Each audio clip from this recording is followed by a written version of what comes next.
Alright, so for entertainment purposes only, because I am not a financial advisor in any means, form, fashion, or nothing, right? And I'm just driving into town because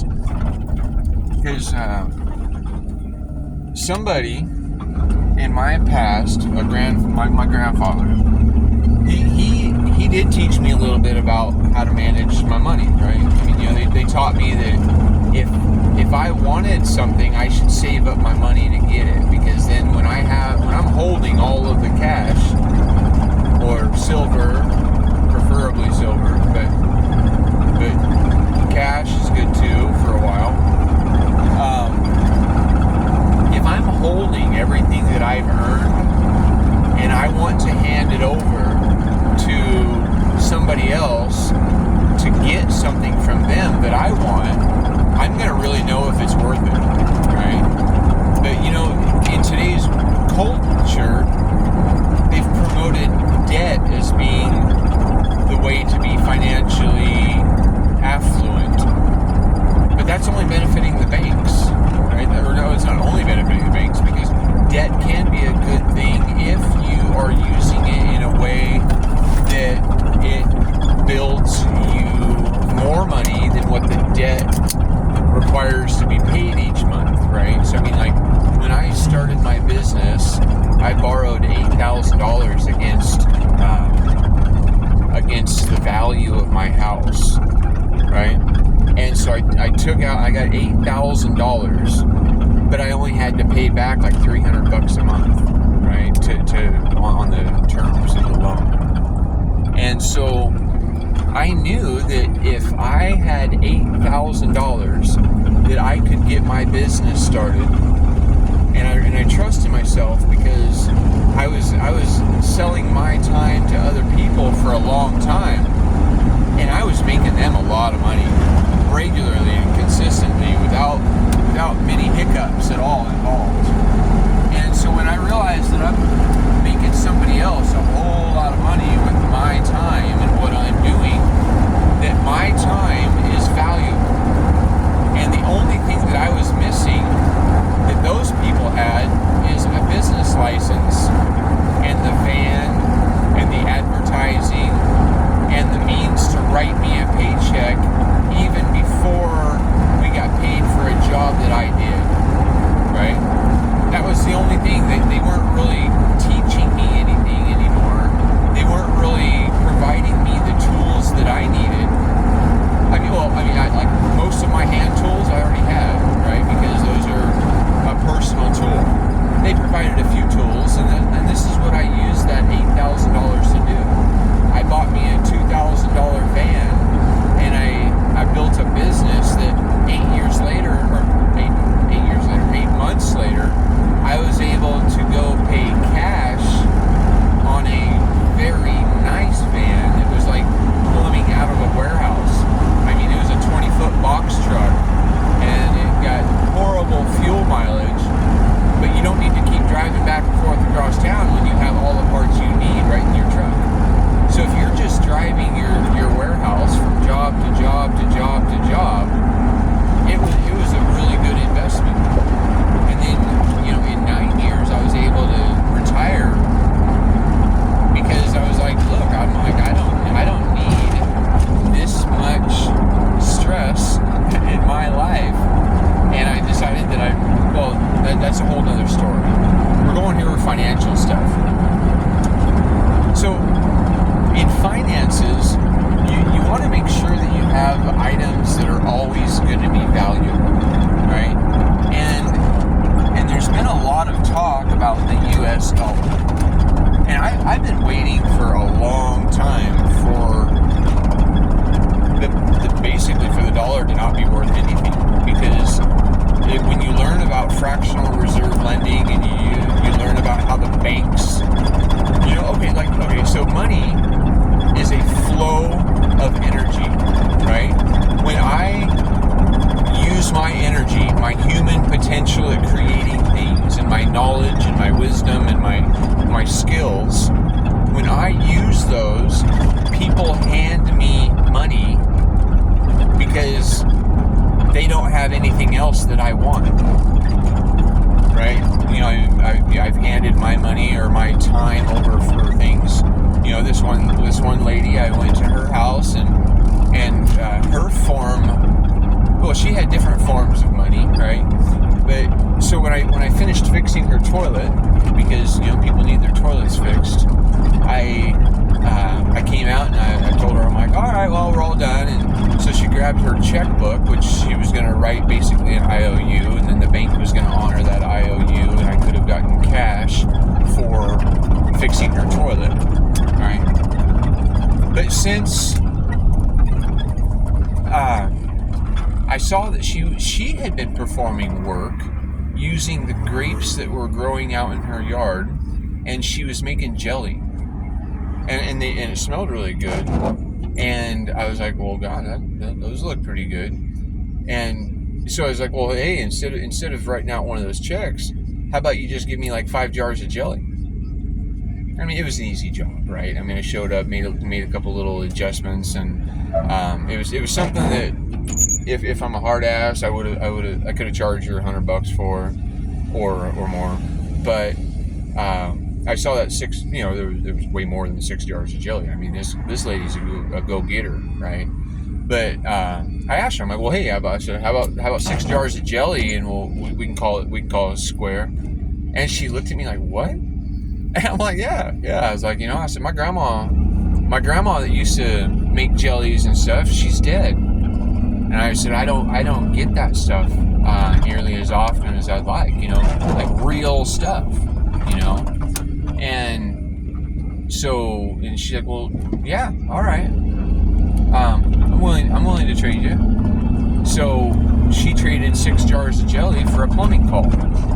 Right, so it was a good deal for her, a good deal for me, and I mean, because really, I probably could have asked for more, but she's a little old lady. Give her a break. But I mean, each of her jars of jelly, if being sold at a market or whatever, probably be $6 or $8. Really, and people would be buying it up, and so there's value in the things that we do. And there's value in the things that we have. But if it's just a piece of paper that doesn't even work good to wipe your butt on, that only has a value if people believe in it. Alright? And if people believe in it, they have to recognize that it's not a knowing that it's valuable. It's a belief that it's valuable. Because if you were really, really thirsty, are you more interested in holding $1, or are you more interested in holding a cup of really fresh, clean water? Right? That's where, or if somebody's trying to beat you up, do you feel safer holding $1? Or a knife that you bought at a yard sale for $1, that when you hold the knife up and you say, hey, quit messing with me, and the person just miraculously quits messing with you, I would say that knife was worth more than $1. And that's because the knife was a tool of securing your safety. And there's lots of tools that are available to us that are worth more than $1. And as long as you have those tools, then the excess that you have is something that you should store. But now if you store $1 in a bank account, through inflation, the dollar is becoming worth less. Not that it's worthless, but it is worth less than it was when you put it in there. And you say, well, no, because I'm getting interest on it. But if you really look, when I looked, I was only getting 0.01% interest. So that means if I had like $10,000 in the bank for 10 years, they would have given me like $10 or something. I mean, it was like some stupid amount that was just ridiculous to think that that's a wise investment. So, but if that dollar was stored as a silver coin, 10 years ago, maybe silver was worth $16 an ounce, and maybe today it's worth $32 an ounce. So now whatever dollar or however many dollars that you've put into an item that is going up goes up a lot more than if you have it as a dollar. And a dollar has been a form of currency, a flow, that has worked for a long time for a lot of people, right? Because it's handy, and almost everybody uses it, and everybody believes in it. And so if everybody believes in it and everybody uses it, then it's believed to be something that is good, right? And now you've got the banks. Okay, so a bank. What is a bank? A bank is a place that stores energy, right? Money. Stores money. Stores numbers and digits, and you got to really dive in. There's other videos that you can watch about this, but I'm going to go into it just a real quick way. If you have a flow of currency, we're going to compare this to a river, right? So the water in a river is the flow of energy of the river. The bank doesn't allow that to keep moving. It holds it into one spot. And if it were to have a little pond that it's holding a bunch of water off the side, where it's not in the flow, it becomes stagnant, right? And when things aren't being done naturally, we learn to, or we learn by suffering and pain or loss what ways aren't good, right? What ways we don't want to support. And if we start to recognize how the banks have taken money, let's go into this way. Churches have bank accounts, right? If you need money, they're telling you to pray, but when they need money, they tell you to tithe to them 10% of everything that you've earned, right? And now if that church has a bank account with millions of dollars in it, that millions of dollars has been moved to the bank, right? It's not in the flow, it's in the bank. And the bank is the secure, to secure the future. You got to hold things back from that flow to be secure in the future, okay? But if we're allowing the banks to use the money to do the things that they want to do, we as a church or as a ministry, that's why I run as a ministry, but I'm not a 50, or I'm not a I'm a 508c1a, right? So I'm recognized as 501c3 because I don't operate for profit, but I don't even have a bank account. Money that comes to me flows through me, and it works to solve problems in the community because people trust in me, that they see what I'm doing. Right? They see what I'm doing. They see that I'm helping the homeless directly. And I'm not helping the homeless in a way that it promotes them getting into a system that they can start stacking money into a bank account. I support them in a way that they become free. They become independent. They become healthy and happy and peaceful. And they are no longer wanting to kill themselves and use drugs. I don't know how many people I've helped get off of methamphetamines and heroin and alcohol by my example, because I left all of what I was drinking way too much for like a long time. 18 years I was drinking a lot, and I didn't realize joining the military was introduction into a drinking team, right? Anyway, that's for another story too, but anyway, banks, churches. Are the churches putting their money into the banks for future use and not being used, or are the churches keeping it in the flow and helping humanity grow. That's where I'm trying to bring some awareness to, is that churches that are storing a bunch of money in the bank while there's still a person who's homeless on the street, and there's teenage moms that aren't getting the support that they need, so that way they're not going to kill the baby that's growing inside of them. Or there's there's a lot of things. We got fire, flood, erosion, drought, famine, homelessness. We got disease. Right? We got depression, anxiety, stress. Right? We got war. We got famine. We got scarcity. We got all these problems that aren't being addressed appropriately. And when we learn from nature, we learn how nature works naturally, and it works locally, luckily for everyone, that we can build health, happiness, peace, and abundance. We can reduce fire, flood, erosion, drought, and famine, homelessness, drug addiction. We can do all these things because right now people are experiencing a world, right? WHIRLED. What the fuck is going on here? And why is life such an uphill struggle in every way that we go to try to find that, right? Why is it so hard for us to get happy and healthy and all these things that we want in our life, when it's so easy for the animals? It's easy for these people living without all of what we have. Maybe we've been trained. Maybe we've been programmed by television programming, right? To a culture to support the masses, working towards a certain way of spending our energy. Anyway, I'm the Mad Monk. I promote free will.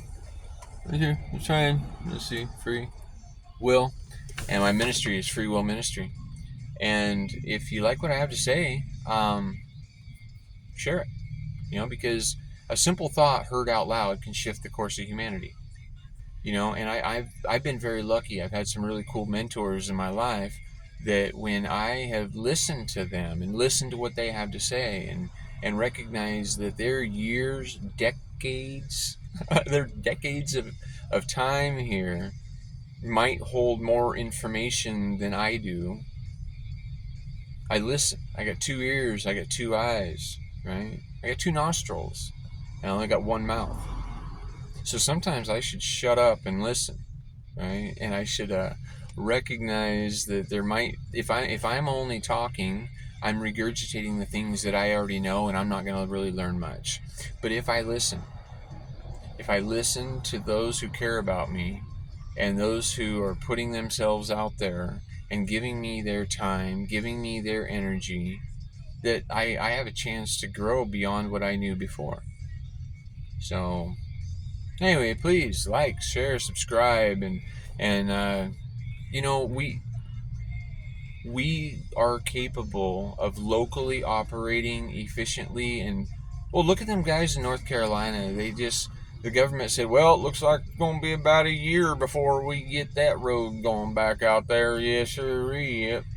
But people are like, but we live out there and we need the road to be clear.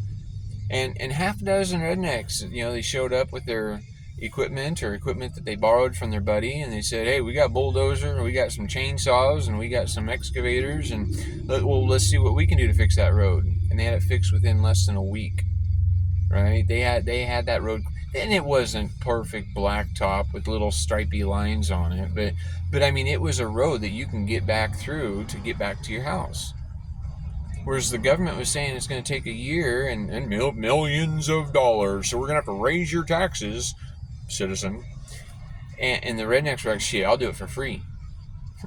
bring me a 6-pack of beer, a ham sandwich, and some chips, and I'll run that machine. All right, I know how to run that machine. It's just pushing levers around. I'm just sitting in a cockpit, moving my hands around, and changing the world for it to work a little bit better. Right? We know how to do these things. We just need to start doing them. I love y'all. I hope you have a great day, and keep your chin up. Because things are going to get better. They might get a little rough for a little bit, but That's where we recognize that we are resilient and we are capable of creating the changes that we desire in the world that we live in, and how we want to be in it. All right. So, all right. Thanks.